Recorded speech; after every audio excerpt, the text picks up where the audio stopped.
Marujos, recebemos aqui hoje Dulcilene Câmara, professora, quase mestra, maravilhosa. Ela compartilhou com a gente a história dela, a carreira dela na área portuária, trabalhou em armador, em terminal portuário, trabalhou com emoções a bordo, tomou um tombo a bordo. Tem muita história boa para contar, uma resenha incrível e uma inspiração, principalmente para quem está iniciando na área. Vale muito a pena conferir esse episódio, ok? Fala, querido Marujo! Começando nossos trabalhos, agora sim, oficialmente, bem-vindos a mais um episódio do seu querido Portcast, o podcast do canal Tecnologia Portuária. E agora eu quero falar com você que está aí nos seguindo, você que está Marujo recente, bem-vindo a bordo, espero que você esteja gostando dos nossos conteúdos. Por favor, não esqueça de sempre interagir com os nossos vídeos, tá? Viu um vídeo, gostou? Deixa o like, deixa um comentário, pega o link, manda para alguém, porque cada vez que você interage com o conteúdo, você nos ajuda a chegar mais longe. E sabe o que ajuda também? Nossos queridos patrocinadores. Então eu quero aqui agradecer a T2S, tecnologia e software para o setor portuário, a nossa querida Logcomex, que também é uma empresa de inteligência de dados para comércio exterior, tem soluções inclusive com inteligência artificial, e o Data Recintos, que é um software voltado para a migração de dados de movimentação de containers entre os terminais portuários e a Receita Federal para evitar o risco de desalfandegamento. Então conheça essas soluções porque valem a pena.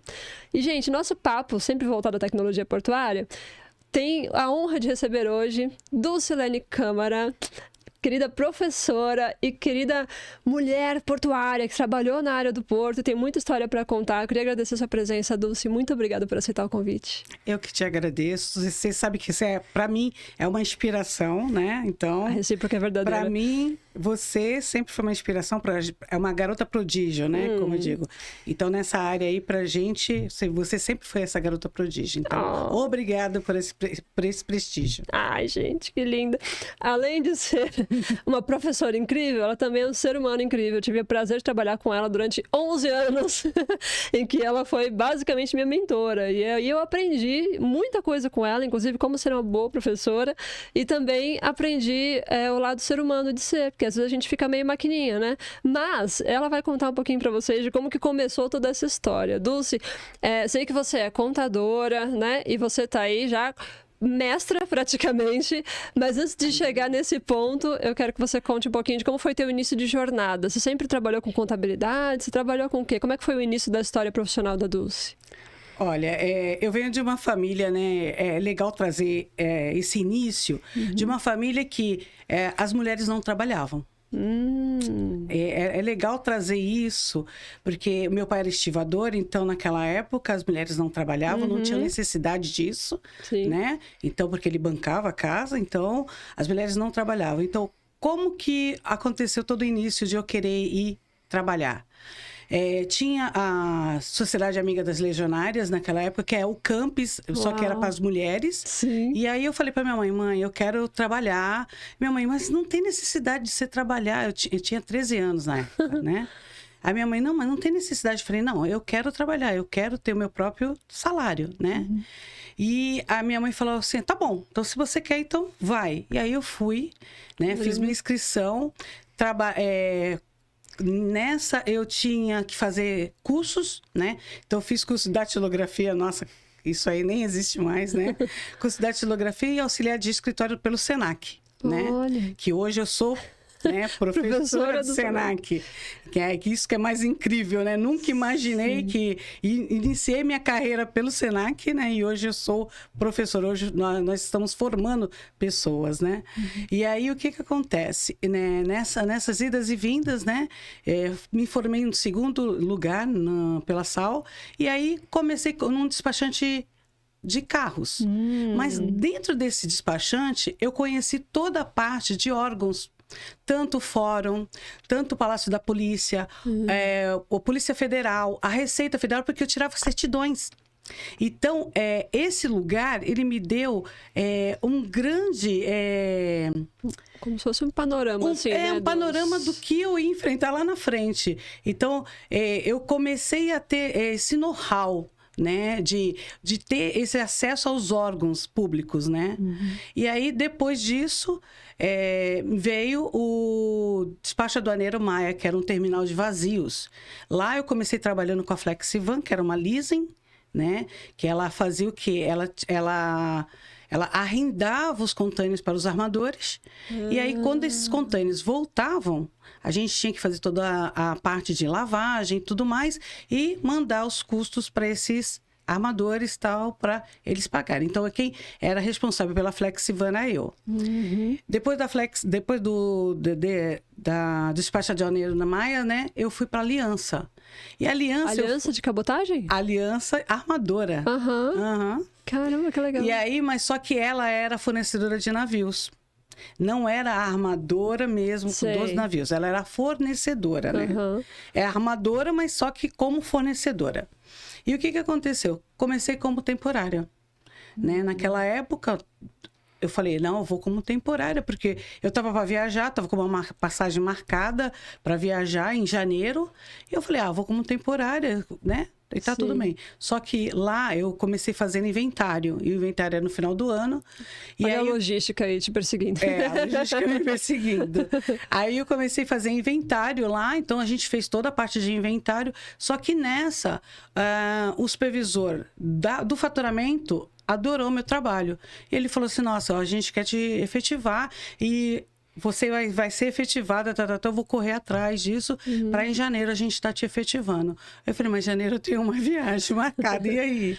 Aí ele falou assim, então, mas é janeiro, a gente está precisando de você para ontem. Ixi. Aí o que aconteceu? Eu peguei e cancelei tudo. Falei, pai, cancela tudo. Aí meu pai tinha acabado de se aposentar, a gente ia para Aracaju, passar um mês lá. E eu falei, coloca o meu irmão aí no lugar, porque eu não vou mais. Aí realmente comecei na Aliança, fiquei 8 anos lá. Olha. Lá ali eu aprendi mesmo o que era o Comex. Porque eu comecei no setor de faturamento. Então, na época que a gente usava a ficha Cardex. Nossa, imagina 9.000 itens sendo dado baixa na unha. Para quem tá entrando agora na área da logística, explica o que é uma ficha Cardex. Ficha Cardex era uma ficha de estoque, ficha manual, papel, onde você tinha o item ali, né? Por exemplo, parafuso. Sim. Então, ali você colocava, ia dando baixa, tanto as entradas quanto as saídas dos parafusos. Uma ficha, como se fosse um prontuário. Prontuário. Imagina, uma fichinha que você ia dando baixa. Hoje não, hoje a gente tem os sistemas que fazem isso automatizado, né? Exatamente. Você fatura automaticamente, vai lá e já dá baixa no estoque. Antigamente não. A gente faturava, pegava aquela a via que ficava pra gente e ia lá nas fichas, que era um armário enorme, imagina.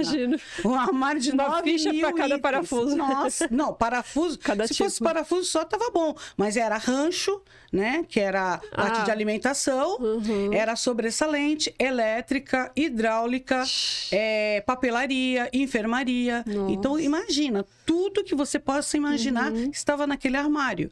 Então, era coisa pra caramba. A gente tinha em torno de 5 faturistas. Uau. Era em torno disso. Caramba. Então, imagina, era trabalho pra caramba. Manual, tudo assim. Manual.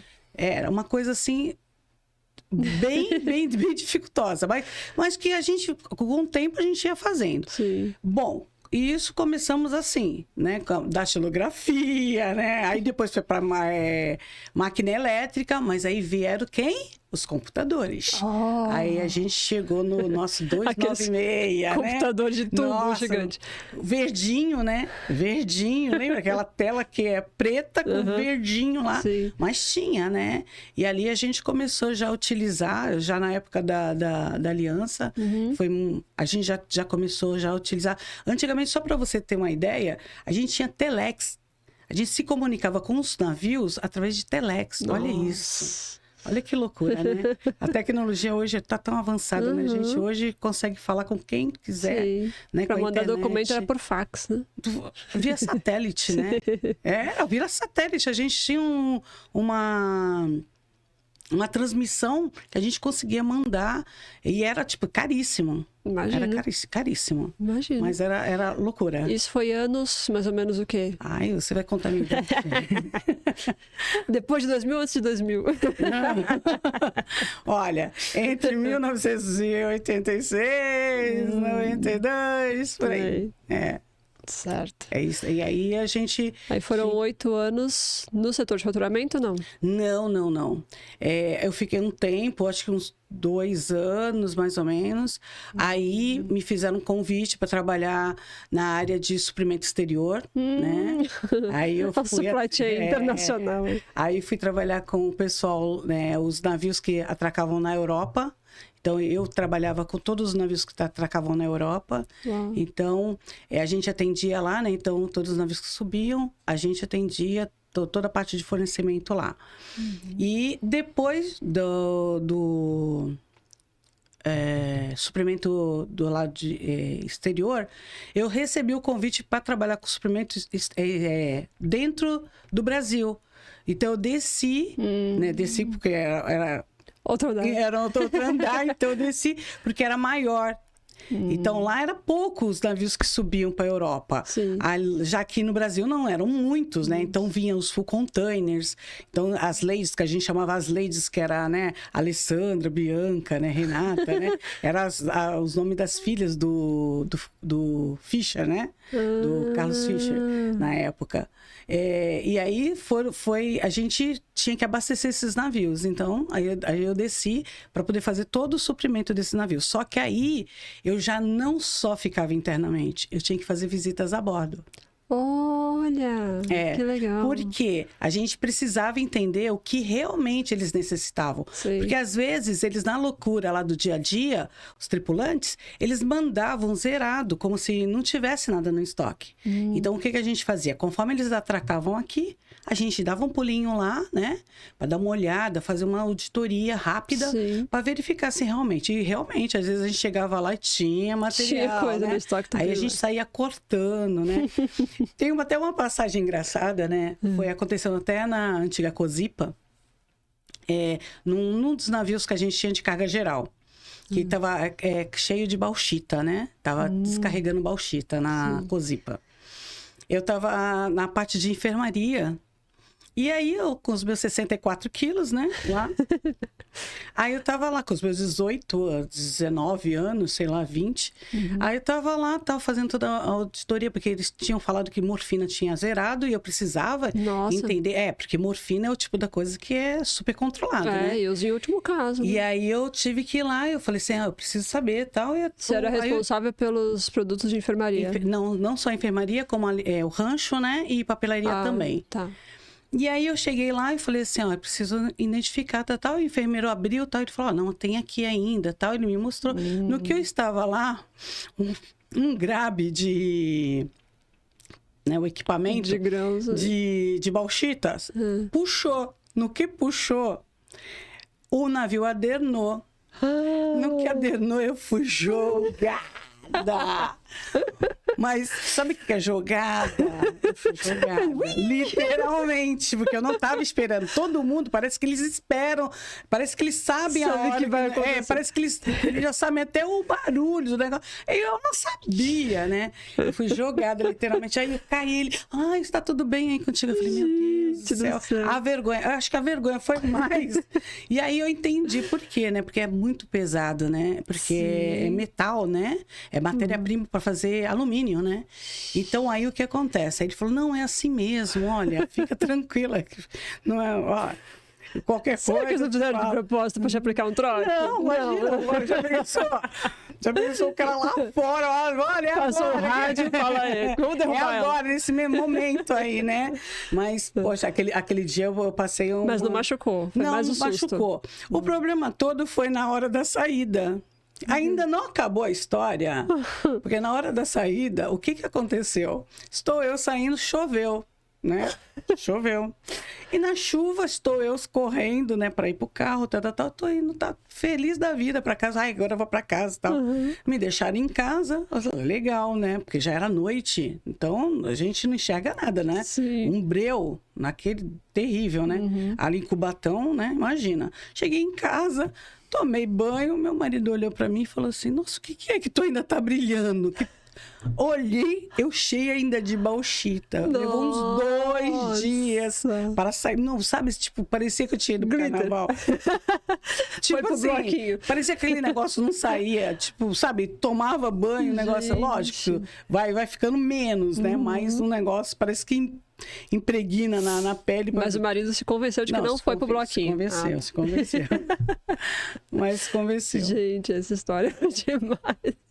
Ficou brilhando, parecendo. Não, além de tomar um tombo, né? Ainda chega em casa cheio de bauxita, foi fantástico. Escorregou porque estava tudo molhado lá no terminal, na chuva. Por causa do que o navio adernou. Ah, sim, verdade. Muitas emoções. Aí você trabalhou nesse setor por algum tempo e depois continuou lá ou aí já foi para outra empresa? Então, aí o que acontece? Como a aliança ela estava em transição, porque o que aconteceu?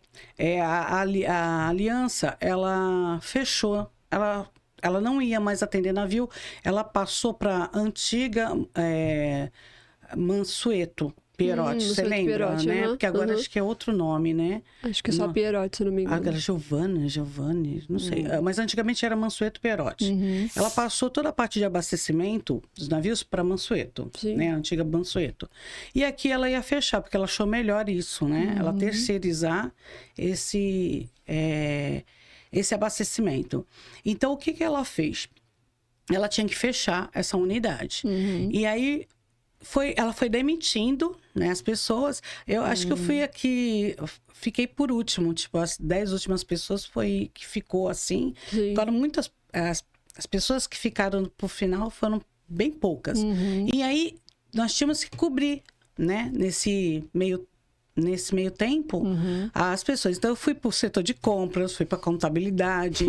Então, eu fui... Foi aprendendo um pouquinho de cada coisa. Tipo assim, até ir lá e apagar a luz, né? Porque alguém, em algum momento, tinha que apagar a luz. Foi o que aconteceu em 95. Acho que foi em 95. Que aí ela fechou de vez, né? E aí, em 95, logo em seguida, tipo, aí eu parei um pouco, porque eu comprei meu apartamento, então aí eu fiquei naquela, eu falei assim, não, eu vou parar uns 2 meses, eu não quero trabalhar de jeito nenhum. Eu fiquei, vou me dedicar um pouquinho às minhas coisas aqui da minha casa. E aí eu voltei a trabalhar, recebi 2 propostas, né? Uma para trabalhar com a Pierre Sobrinho em São Paulo e uma para trabalhar na Walters, corretora de café. Né? Aqui em Santos. Aqui em Santos. Aí eu optei, né? Eu falei, subir todo dia, eu não quero. Eu falei, eu optei para trabalhar para Call Walters, era secretária lá, né? E trabalhava na parte financeira também. Então, eu fazia toda essa parte financeira deles, faturamento, toda a parte financeira eu fazia deles. Show. Deixa eu aproveitar, sem querer te cortar, já cortando, fazer um merchan, gente. Ela falou aqui da Aliança, né? A gente tem um podcast gravado com a Luísa Bublitz, que é a presidente da Aliança aqui no Brasil. Ela veio ao nosso estúdio e gravou e contou o que a Aliança está fazendo hoje, a questão da cabotagem, foi bem legal. Também aproveita, mas assiste depois que terminar esse aqui, tá? Boa. Bom, aí você foi pra corretora de café. E aí, o que acontece? Nessa corretora de café, eu fiquei pouquíssimo tempo, tipo uns 7 meses. Mas por quê?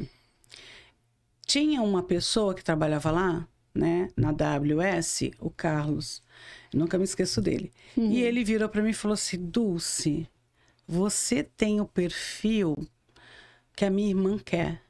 Aí eu falei, como assim? Ele falou, eu tenho te analisado e você tem o perfil que minha irmã tem falado que quer. A irmã dele trabalhava em outra empresa. Trabalhava, mas eu nem perguntei qual a empresa que ela trabalhava. Sim. Aí ele falou assim, ele falou, pô, vai lá fazer uma entrevista com a minha irmã. Aí eu peguei e falei assim, tá, mas onde que é? Ela falou, na General Câmara, 110. Aí eu falei assim, tá bom, vou lá. Acho que era 110. Aí eu falei, tá bom. Eu dou um pulo lá. Ela falou, vai lá, ela tá te esperando hoje. Eu falei, hoje? Nossa. Mas eu não tenho um currículo, eu não tenho nada. Aí ele pegou e falou assim, não, mas ela tá te esperando, vai lá. Aí eu fui. Quando eu cheguei lá, era Libraport, tava escrito Libraport. Eu falei, caraca, eu sempre quis trabalhar aqui. Ah, que legal. Aí eu falei, nossa, gente. Aí eu entrei e tal, fiz entrevista. Aí eles gostaram de mim, né? Aí eles falaram, me manda teu currículo. Fui pra casa, correndo, né? já, tipo, no final da tarde, datilografei o quê? Datilografei o meu currículo. Nossa, esse tem valor, hein? Né? Aí datilografei meu currículo, mandei via fax, olha isso, hein? Aí o que aconteceu? Cheguei, mandei via fax, ela falou, nossa, a gente já gostou de você, o teu currículo é para ontem, a gente quer te contratar já pede demissão porque você já tá, a gente já tem autorização da tua contratação. Falei, só que não dá para que eu comece assim, não dá para eu simplesmente chegar e falar, ó, não dá mais, largada. Eu preciso de um tempo, porque até eu gostava muito deles lá, né, o pessoal da Walters, né, o Christian, gostava muito dele, e aí eu falei assim, ó, não dá para ser assim, né, e ele foi muito legal comigo e tal, aí ele até falou, não, vai, que não dá para cobrir a proposta. E aí eu fui, né? E comecei lá na Libra. Também comecei como? Datilografando, né? Você achou que era... Era só um diploma, né? Não, você achou não era não. Mas já tinha computadores, só que ainda não estavam implantados os sistemas, né? E a gente ainda recebia muita coisa do terminal como? Via manual, né? E vinha erros, né? E taca refazer faturamento, porque às vezes acontece muito disso, né? Sim. Por quê? Porque a informação, ela vem às vezes distorcida, né? Às vezes uma pessoa traz, mas tenta fazer certo, mas às vezes, não, tinha mais uma coisa aqui, tal. Quando você tá dentro do sistema, é muito mais prático, né? O que aconteceu logo depois, né? Lá eles implantaram um sistema, o MXM, né? Que era já Oracle, né? Que é um ERP, que integrava todas as informações. Aí sim. Aí a gente já se sentiu já no paraíso. Porque antes o financeiro tinha que ir de setor em setor para pegar informação, basicamente. Agora, né? Ou acessar vários sistemas. Aí não, né? Aí todas as informações começam lá, já vai embora até a contabilidade. Aí, né? Até hoje, né? Até hoje a gente está no paraíso com relação a isso. Com RP, né? Com RP é maravilhoso. Exatamente. E daí, o que acontece? Aí dentro da empresa, então ficou mais fácil, né, a gente trabalhar assim. Então, eu fiquei no faturamento esse tempo. Aí já trabalhava, no início, eu trabalhava os dois, tanto a parte de importação, exportação e armador. Aí já não, o faturamento aumentou, né, porque o número de clientes aumentaram dentro do terminal, né? Sim. E aí, o que aconteceu? Eu fiquei com a parte, junto com os outros colegas, com os armadores, só faturamento do armador, e outra equipe que ficava com importador e exportador, né? Porque é muita informação para ficar tudo junto, né? Muita informação. E é muitos dados também, né? Você comentou que o RP, ele interliga, né, dados de vários setores. A gente está falando de uma grande empresa com muitos setores e muitas, às vezes, filiais, mas às vezes uma empresa pequena ou média também pode ter um RP para organizar seus dados, né? Para conseguir lidar com as informações. Eu lembrei, inclusive, que a T2S tem um RP chamado Evolu RP, viu, gente?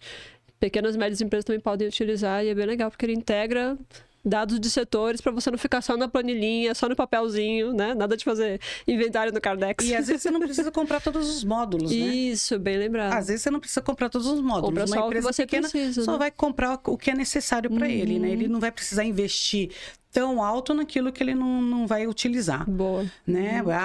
Eu não utilizo o estoque, não vai comprar esse módulo de estoque. Perfeito. Mas, enfim, aí, depois do faturamento, eu fui convidada para fazer parte da equipe de controladoria, né? E foi aí na controladoria, né, que me deu um start. Falei assim, nossa, eu vou fazer pós-graduação em controladoria e auditoria.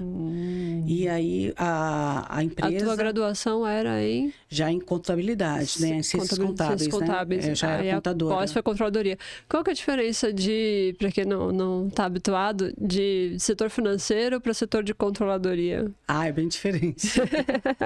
O financeiro, ele vai pagar contas, né? Certo. Ele vai fazer o fluxo de caixa, ele vai ver o que a empresa precisa para que ela possa, por exemplo, liquidar as contas dela, né? Então, é um regime de caixa, é o que eu preciso para agora, né?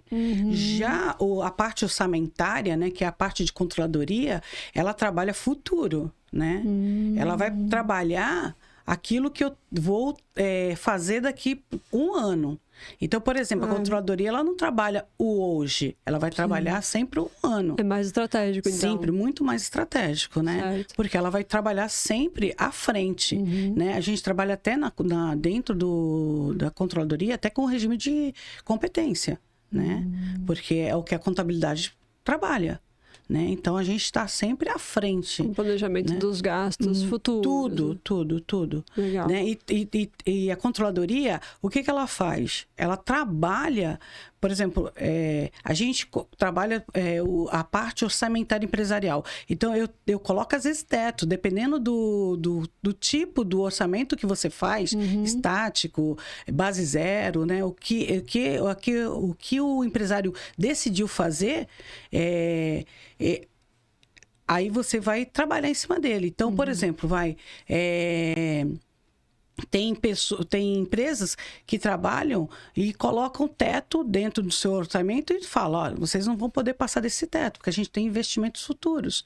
E a gente precisa que esses investimentos saiam, né? Então, por isso que a controladoria é super estratégica. Legal. Né? E você foi trabalhar nesse setor de controladoria? Aí fui trabalhar no setor de controladoria. Da Libra. Da Libra. E aí... Mas isso era no escritório? Ou era no terminal? Não, eu era sempre do escritório. Aí sempre do escritório. Até um dia que eu recebi um convite de um diretor operacional, né? Que falou assim, olha, o negócio é o seguinte, você quer ir trabalhar no Terminal 37? Que aí já era a operação. Aí eu peguei e falei assim, eu quero. Porque era meu grande sonho trabalhar no Terminal 37. Olha, que legal. Era, assim, algo que eu sempre almejei. E quando veio o convite, tipo... E sabe o que é engraçado? Que eu nunca procurei. Sei. Era um sonho que estava lá dentro de E eu você. nunca procurei, tipo assim... eu vou procurar, né? Eu vou almejar. Tem gente que tem essas coisas. Sim. Eu não. Parece que as coisas foram pulando, sabe? Vieram, foram acontecendo, né? Sim. E quando chegou essa proposta, né? Eu falei, não, eu quero sim. Ele, tá bom, então vou ver e tal. E foi muito rápido, uma semana eu já estava lá no Terminal 37. Mas não era para você trabalhar mão na massa, na operação. Era parte estratégica, só que no terminal, é isso? No terminal, só que também trabalhando toda a parte de controladoria lá dentro. Então, eu comecei a controlar coisas lá dentro. Entendi. Dentro do terminal. Então, toda a parte de contratos, né? Eu já fazia isso antes, né? Porque a controladoria também trabalha com parte de contrato, porque uma vez que você precisa cortar despesas e tudo mais, você precisa trabalhar toda essa parte de contratos, né? Então, aí eu fui para lá para trabalhar com parte de contratos e também cortar algumas coisas, despesas, né, que aconteciam, que às vezes a gente acha que não, mas coisas que aconteciam lá, tipo, tinha um container inteiro de material sem necessidade. Que aí você vai vendo com outro olhar que você falou, opa, não tem necessidade disso. Sim. 5 armários cheios de material de escritório. Motoboy que a gente tinha fixo e gastava motoboy livre, avulso. Sei. Então, são coisas que a gente vai observando e uma gestão mais... E vai tendo aquele controle maior. E aí eu cheguei até o Terminal 37 com essa determinação de tipo, a gente vai fazer um trabalho, né, diferenciado aqui, né? Mas foi assim. Show de bola. E aí foi quanto tempo lá na Libra, mais ou menos? Cheguei em 90 Quando você chegou, já tinha filhos? Já. Já? Eu já tinha o meu mais velho, né, o Felipe, e ainda não tinha o João. O João foi filho lá do Terminal 37. Filho da Libra. Uns dois, né? Um da agência e o outro lá do 37. Verdade. O João, ele trabalhava comigo lá no 37. No forninho. Trabalhou todos os dias lá no cais. Mas E trabalhando Desculpa, sem querer cortar, já cortando. Porque quando a gente trabalha perto da operação, eu imagino que deve ter muitas coisas que você vê, que você nem imagina quando estava no escritório, né? Tem alguma coisa que você viu acontecer que te marcou, assim, do operacional, ou que deu medo, sei lá? Tem várias. Se foi no empilhadeira passando com conta de não, a primeira coisa, quando você chega no Terminal 37, né, que você não está acostumado, você olha aquele pneu da Stacker, você fala assim, nossa, o que é isso, né? Você já começa a falar assim, nossa, eu tô na operação, né? Não, né? E parece, sabe aquele pessoal que vem do sertão mesmo, sabe, caipira? Quando vê a praia pela primeira vez, é tipo assim, né? Tipo assim, gente, olha onde que eu tô, né? Mas é mais ou menos isso. Sim. Mas tem várias coisas que me marcaram dentro do Terminal 37. Mas uma delas foi uma empilhadeira cair dentro do mar. Eu olhando a operação, que eu adorava olhar a operação. Adorava. Jura? E aí eu tô lá olhando a operação, daqui a pouco eu vi o operador estacionando, né? Mas eu falei, nossa, ele estacionou na rampa. Achei estranho. E ele correu, né? Eu falei, de repente ele tá com dor de barriga. Faz sentido. Eu imaginei, né? Eu imaginei. Eu falei, deve estar com dor de barriga e tal. Mas ele deve ter colocado, né? Puxou o freio de mão. Daqui a pouco eu vejo... E tava mó calor, né? Ó, mó calor. Imagina. A empilhadeira deve ter imaginado assim, nossa, vou tomar um banho, né?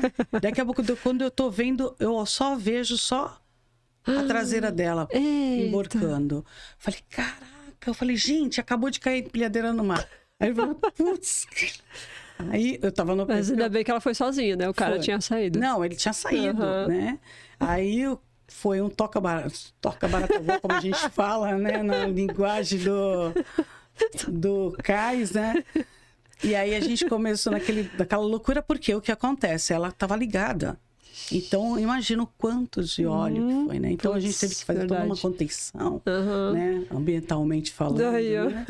Então, ali foi... Caramba! Foi pesado. E descobriu o que tinha acontecido? Foi dor de barriga mesmo?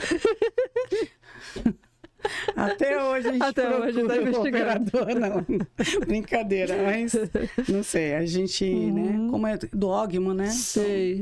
É mais difícil. Operador dogma. É mais difícil a gente entender o que aconteceu, né? Entendi. E o que mais que você viu lá que te marcou? Tem alguma história? Tem outras também. A gente gosta disso, gosta de perrengue, né? História muito bonitinha. Histórias. Mas tem uma história, assim, foi em 2009. Havia uma previsão de que um ciclone iria passar em mais ou menos 110 quilômetros, mais ou menos, né? É uma previsão. Previsão a gente... E os portões, eles aguentavam até 80, 90, por aí, né? Quilômetros. E o que aconteceu? Nós içamos as lanças, né? Por quê? Porque a lança assim ia ser pior, né? Sim. Né? Então, içamos essas lanças e fizemos uma apeação deles. Prende os bichos no chão. Prende os bichos no chão. Porque senão... Mas só que aí o que aconteceu? Aconteceu de ter os ventos, tá? Os ventos aconteceram, só que o ciclone em si parece que passou por fora, alguma coisa assim. Mas os ventos aconteceram. Eu lembro que naquela época, em 2009, aconteceram uns ventos pesadíssimos mesmo. Eu não lembro assim qual foi, eu acho que foi de 80, 90 também. Nossa. Mas chegaram... Mas a gente Mas aí suspende a operação. Né? Suspendeu a operação, acho que por aquele momento, né? Sim. Mas estava tudo na base da segurança, né? Mas esse também foi um episódio assim que eu lembro, em 2009, que aconteceu. Sim. Que tiveram que fazer toda essa manobra aí, né? Okay. E eu queria que você contasse mais um caso, que eu lembro que a gente deu uma conversada antes. Porque, às vezes, quem trabalha em controladoria, e você que trabalhou muito na área financeira, na área de gestão, tem um olhar sobre comportamento de funcionários, sobre comprometimento, que a gente, inclusive, passa para os nossos alunos hoje, né? E dá exemplos. Teve uma coisa que aconteceu lá que você viu com relação a um funcionário específico? Não teve? Teve. E aí você teve que intervir... Teve 2 casos, né? Teve um caso que eu passei um apuro danado. Eu acho que eu cheguei a te contar esse caso também. Que foi o caso que o nosso diretor-presidente estava chegando com clientes. Ah, é verdade. Isso que eu estava pensando. E eu estava no 5º andar, né, na sala de reuniões, onde que a gente mostra toda a operação do 37.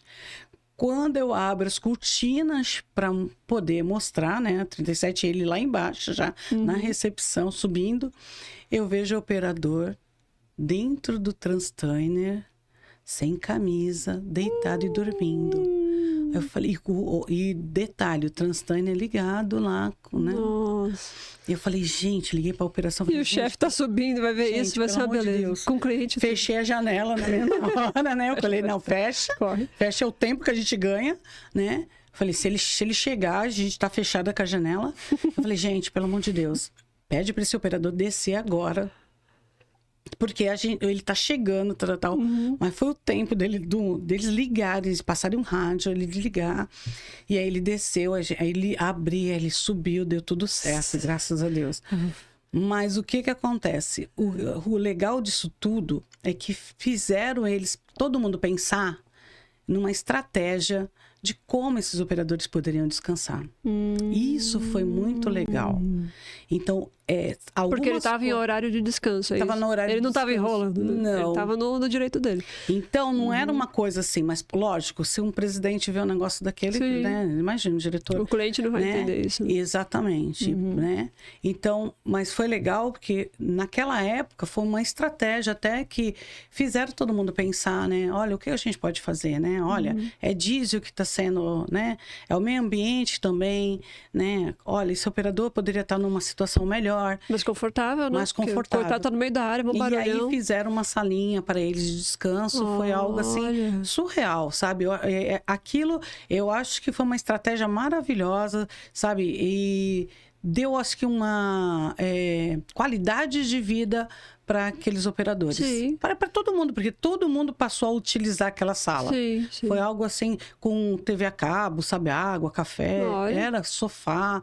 Então, eles poderiam descansar ali. Aquilo, às vezes, precisa acontecer determinadas coisas para as pessoas, né? Sair daquela zona de conforto e olhar para o outro, né? Com outros olhos. Eu achei muito legal. É legal porque já resolveu a questão dele ter um conforto melhor para descansar de fato, né? Porque ele não estava descansando no meio da área. Segurança para ele, né? Que não está ali sujeito a alguma coisa.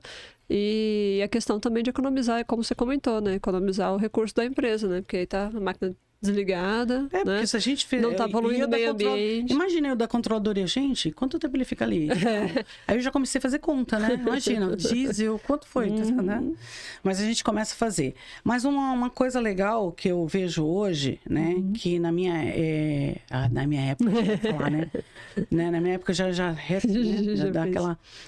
Que aconteceu, que eu vejo, o que hoje as mulheres, elas já tomaram os lugares dela.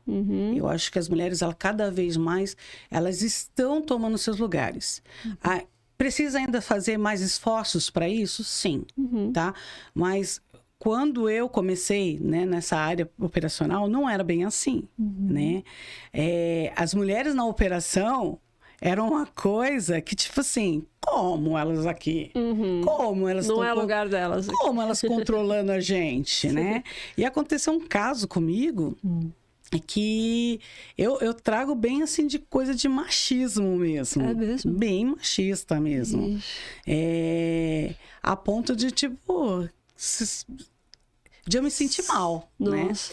né? Aconteceu de eu chegar, então, comecei a trabalhar na parte operacional, e aí falaram assim, ó, você vai tomar conta desse setor aqui, você vai fazer todo o controle, porque está acontecendo isso, então vai sair da parte da gerência operacional e você vai tomar conta desse setor específico, né?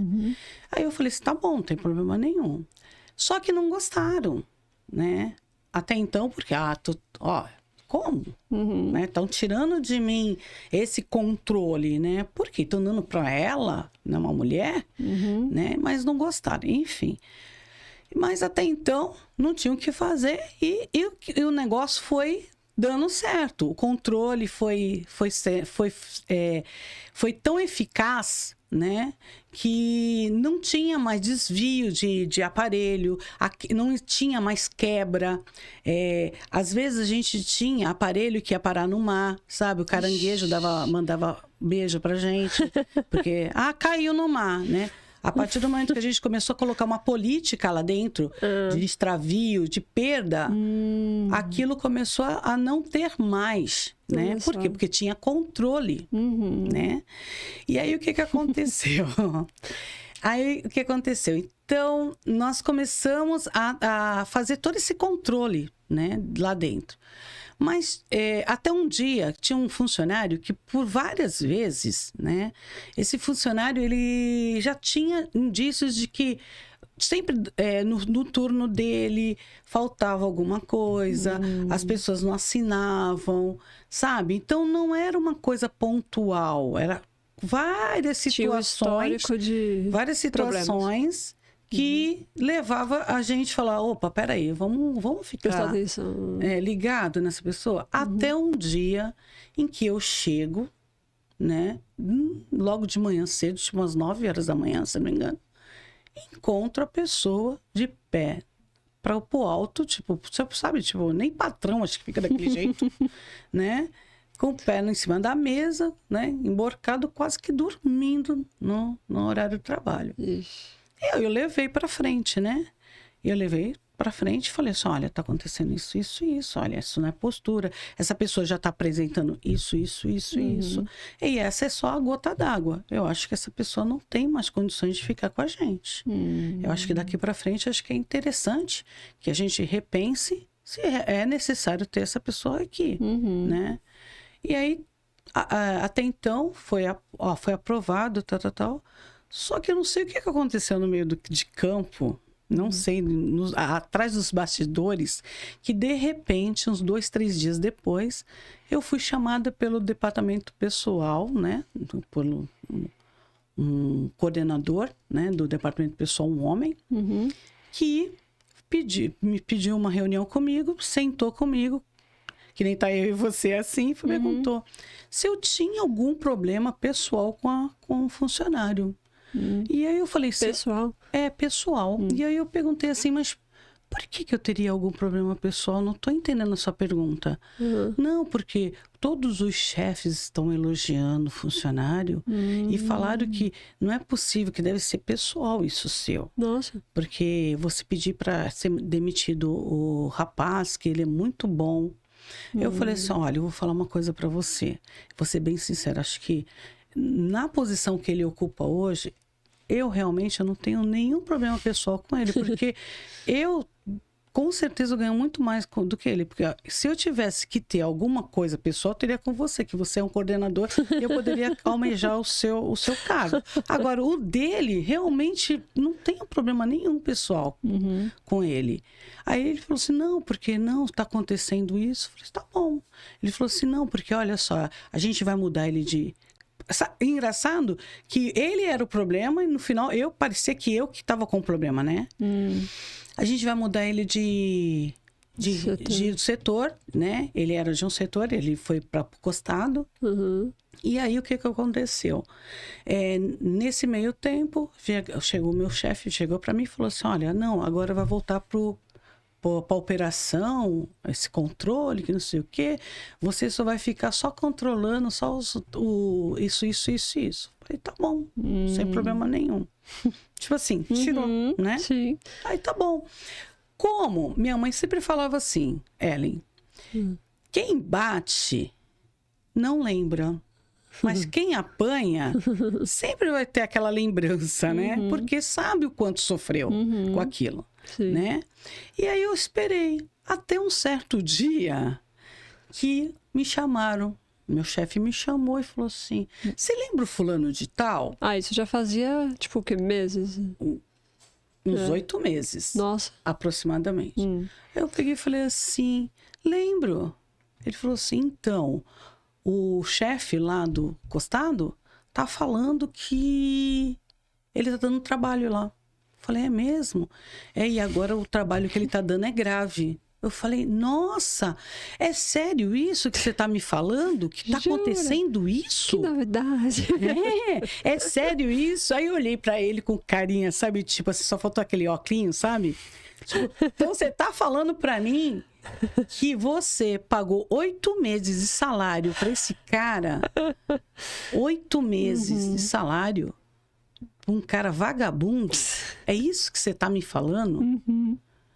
Que você já poderia ter mandado embora quando eu falei e você continuou pagando salário para ele? Nossa. É isso. Turn down for what? A questão aí, ele falou, opa, peraí. Ele ligou pros dois, que aí elogiaram, né? Aí eu sentada no armário, né? Só esperando. Com aqueles armários baixinhos, só esperando. Aí ele pegou, chamou, falou, olha, e aquele... Ah, os dois começaram. Ah, vagabundo. Porque eles não lembram, né? Eles não lembram. Eles começaram a falar mal dele. E eu lá sentada. Mas você lembra quando a Dulce pediu para mandar ele embora? Aí eles... Cri, cri, cri. Então o que vocês estão falando para mim... Que vocês... Aí ele usou a minha palavra. Que vocês pagaram... A gente pagou 8 meses de salário para esse cara, sendo que ele é vagabundo e vocês sabiam disso? Aí o que aconteceu? Foram descendo na cadeira. Então, para você ver o quanto tinha machismo naquela época. Sim. A questão... Se você fosse o gestor homem e tivesse falado a mesma coisa, talvez tivessem te ouvido lá atrás. Exatamente. Entendi. Tá? Se eu fosse homem, eu acho que teria sido ouvida. Mas como eu não era, né? Então, não vamos ouvir. Ela é mulher, tal. Né? E é engraçado que eu vou te falar, eu não deixei por menos, né? Eu sempre fui abusada. Eu fui no coordenador do DP. Eu falei, ai, fulano, e aquele funcionário? A gente tá mandando embora. Eu falei, nossa, agora você tá mandando embora? Graças a Deus, então não tinha nenhum problema pessoal com ele, né? Então ele tinha problema mesmo, né? Ficou me olhando, sabe? É isso, Ellen. Então eu vejo que hoje eu acho que está havendo uma quebra de paradigma, né? Mas antigamente tinha-se muito isso, né? Até mesmo na escola. Eu vou te falar no meu MBA de gestão de portos que eu fiz na Codesp, né? Um professor mesmo de direito meu, eu sabia aquela lei 8.630 de Código Salteado de Modernização dos Portos, porque a gente tinha que estar com ela todo o tempo. E uma vez ele chegou com um slide desatualizado. Da lei. E da lei. Eita. E aí eu peguei e falei assim, professor, tem uma nova redação, mas eu não quis corrigi-lo, né? Eu quis só falar que tinha uma nova redação. Na aula seguinte, a senhora que tem a lei... Eu falei, nossa, professor, calma. Então, sabe quando você sente, né? Que tipo assim, a senhora... Poderia ter sido um homem, acho que ele não iria falar nada, mas como era uma mulher, né, falando, né? Que corrigiu ele, será que não era isso, né? Então, às vezes, a gente traz essas falas, assim, que te remete a algumas coisas, né? Que tem essa guerra de gênero, né? Sim. Tipo, mulher. Né? É mulher. Com certeza. Então, não ouve do mesmo jeito, né? Não ouve do mesmo jeito. Não já ouve. tem o viés aí, né? Tem. É complicado. Esse viés, acho que, sei lá, vamos temos que lutar para... Lutar sempre, né? Exatamente. Aí você ficou na Libra durante quanto tempo? 8 anos. 8 anos. Não, 15. 8 foi aliança. 8 foi aliança. Caraca, 15 anos, rapaz. E nessa época, já tava dando aula ou foi depois? Não. Aí foi nesse mesmo ano que aí eu entrei no Senac, né? Legal. E estou até hoje, vou fazer 15 anos agora, em julho, no Senac, né? Amo trabalhar lá. É algo assim, né? Você também já trabalhou lá, você sabe. Maravilhoso. Né? Que é maravilhoso trabalhar lá. Sim. E nesse meio tempo, eu também fui trabalhar numa marina estaleiro, né? Na Supimar. Trabalhei 3 anos e meio lá.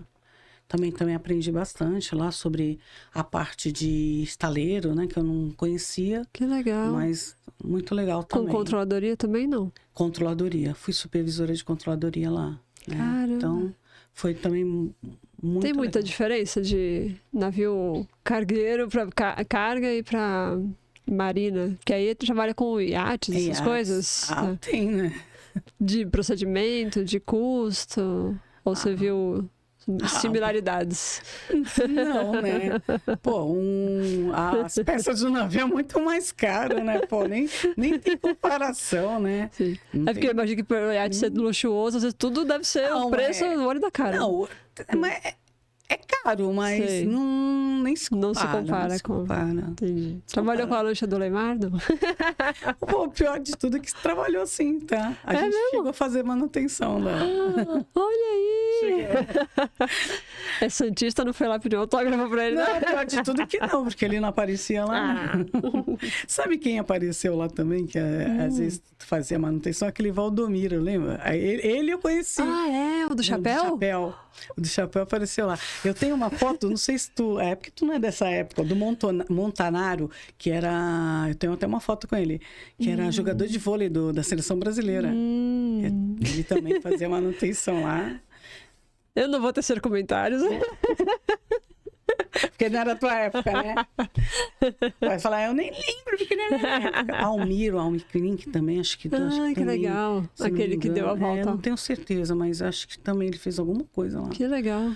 Mas a gente tinha bastante gente que fazia bastante coisas lá. Muitas emoções. Muitas. Então, é bem diferente, mas, sabe? Sim. A gente... Muito legal. E aí você começou a trabalhar na Marina e aí depois ficou mais na docência? Ou ainda levou simultaneamente os dois? Não, levei simultaneamente. Nossa. Levei até simultaneamente até 2014, quando eu saí da Marina. Aí entrei no SESC Senat, levando simultaneamente. Saiu de um trabalho e entrou em outro.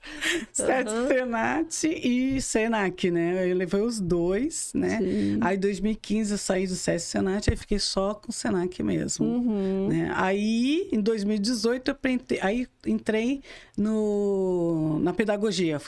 Falei... eu preciso ser professora. Como se não fosse. Como se eu não fosse. Aí eu falei assim, não, eu preciso entender, né, como que é trabalhar com criança. Eu tinha acabado de perder minha irmã, né, com síndrome de Down. E eu queria trabalhar com crianças especiais. Foi algo que... Uau. E eu falei, não, eu quero mudar essa chave, né?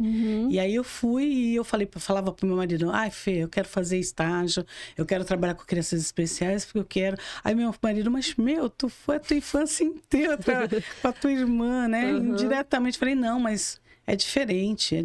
Sim. Aí eu entrei para fazer estágio aos 50 e poucos anos, nem vou falar tanto.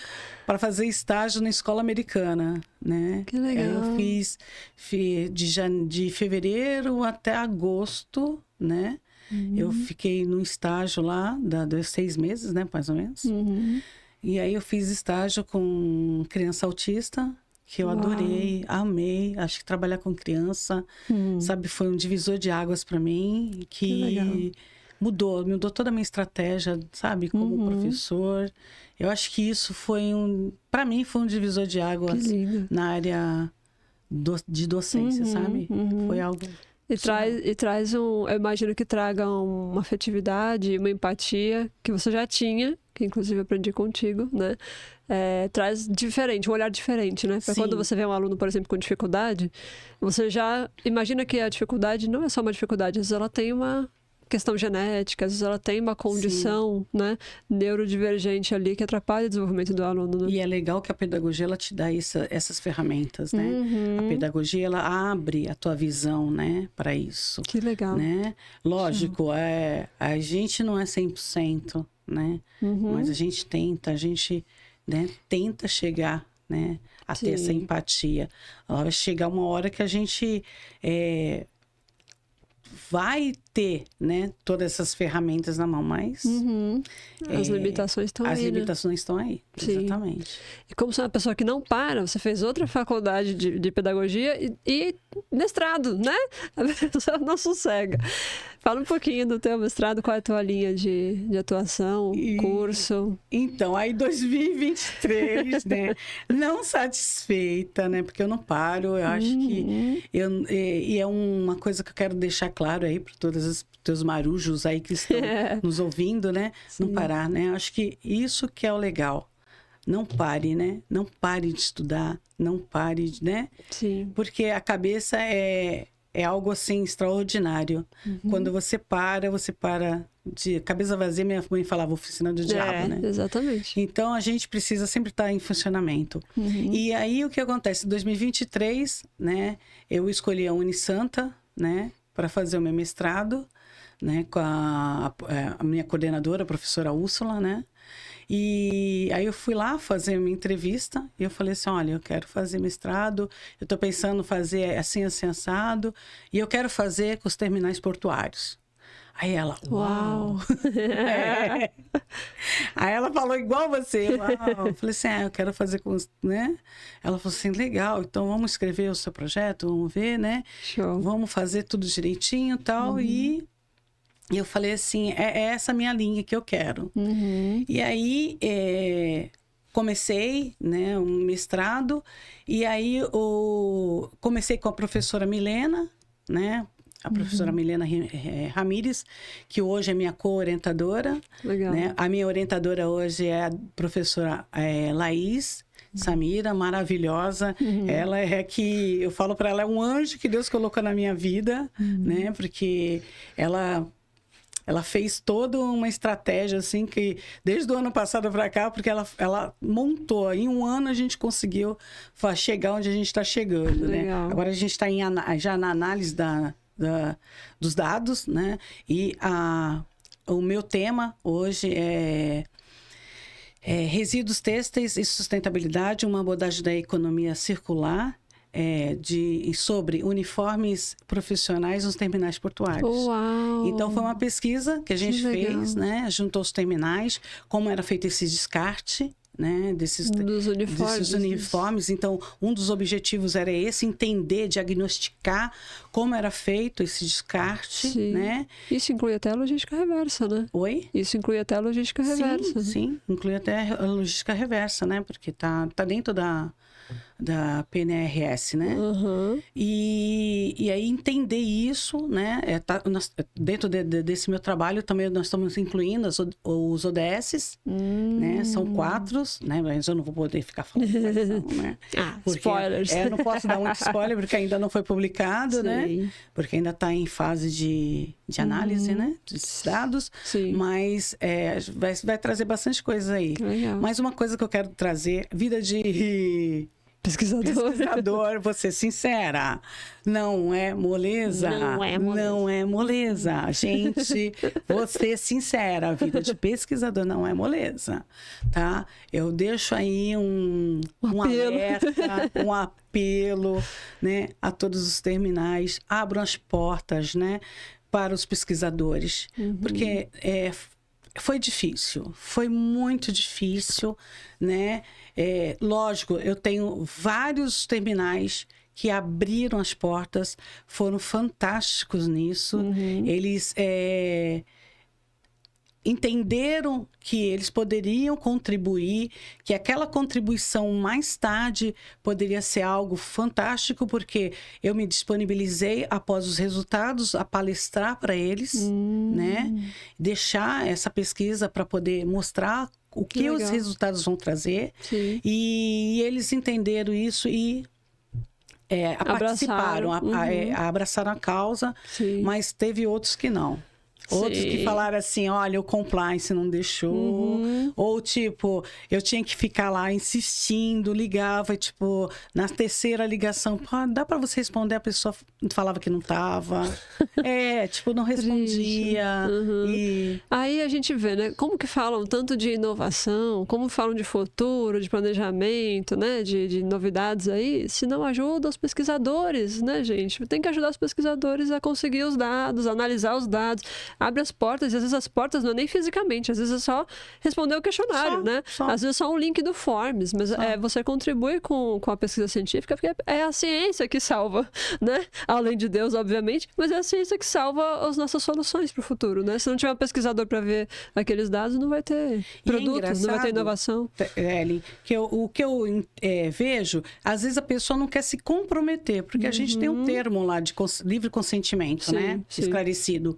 E às vezes tá escrito tanta coisa que é mais a gente se responsabilizando do que a própria empresa. Sim. A gente está falando que é sigiloso, né? Que os dados são confidenciais, que não serão utilizados. É só realmente para que a gente tenha esses dados, essa coleta, para que a gente possa entender todo um processo, né? Em nenhum momento a gente vai colocar nome de terminal, nada disso, né? É só realmente para que a gente possa entender o processo. Os números gerais. O processo administrativo para quê? Para que a gente possa dar algumas soluções, às vezes, né? Ou sugestões, né? Sim. Mas é isso. Olha né? aí, excelente apelo. Necessário a gente deixar registrado aqui. E se você trabalha em algum terminal, né? Que setor que seria aí? Bom, qualquer setor pode contribuir, né? No meu caso, foi a parte de sustentabilidade e meio ambiente, né? Galera que trabalha em meio ambiente de terminal, gestão, né? Diretores, a galera que permite as coisas, né? Vamos compartilhar esse link desse episódio com essas pessoas, porque né, é necessário. Mas eu vou falar até para você uma coisa também. A princípio, eu comecei com a autoridade portuária, tá? Vou colocar a autoridade aqui também. Olha aí. A autoridade me atendeu maravilhosamente. Que legal. Tá? Maravilhosamente, não posso negar. Fui atendida muito bem, não vou dar nomes às pessoas, tá? Mas na hora de eu falar assim, olha, dá para você me ajudar com os contatos? Aí já é mais complicado. Aí foi mais complicado, né? Porque não são todos os contatos que vão permitir que compartilhem, né? Não, mas são contatos que eles têm, né? Sim. Que eles têm, que eles recebem, que eles fazem todo aquele relatório de sustentabilidade deles, né? Sim. Então, sei lá, não sei se custava, né? De repente, ter dado esses contatos dos terminais, que seria até mais fácil a gente ir direto à fonte, né? Exatamente. Então, eu acho que eu patinei muito, sabe? Lógico, as pessoas, eu falo assim, de coração, as pessoas que eu conhecia foram fantásticas, né? Mas aquelas que eu não conhecia, gente, foi complicado. Foi complicado. Né? Por isso que o pessoal fala da questão do QI, né? Porque o pessoal desanima nesse sentido, né? Sim. Porque aí a gente desanima de fazer pesquisa porque não é bem recebido, né? Não abrem as portas, não abrem os e-mails. Aí chegaram para mim e falaram assim, e o seu doutorado? Eu falei, Calma, uma dor de cada vez. Não, eu falei, não. Depois dessa, eu falei, gente, não é, porque realmente... Sim. Realmente... E, inclusive, quando for publicado, você vai ficar disponível, provavelmente, né? Aí você passa o link que a gente coloca aqui nesse episódio, tá? Claro, por favor. Deixar. Dulce, nosso papo infelizmente está chegando ao fim, mas você não vai escapar da nossa última pergunta, tá? Por favor. Quero saber quem é a Dulce de Cangue Rasteirinha. O que ela gosta de fazer nas horas vagas, que não seja trabalhar, não seja dar aula. Sinceridade fica com a minha família. Oh. A minha família, para mim, é tudo, sabe? Eu tenho, assim, a Dulce de Cangue Rasteirinha, adora ficar no sofá, sabe? Com o Fernando, com o João, com o Felipe, sabe? É assim, eu adoro almoçar com os meus filhos, sabe? É engraçado que na época da faculdade, né? Eu corria, eu tinha aula de manhã e de tarde, mas na hora do almoço era com a minha família. Era engraçado isso. Aquela correria do almoço, que valia a pena, né?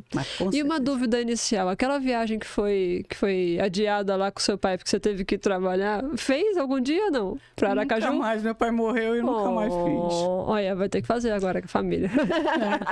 Matar a vontade. Mas Aracaju, olha, ficou na saudade. Que legal.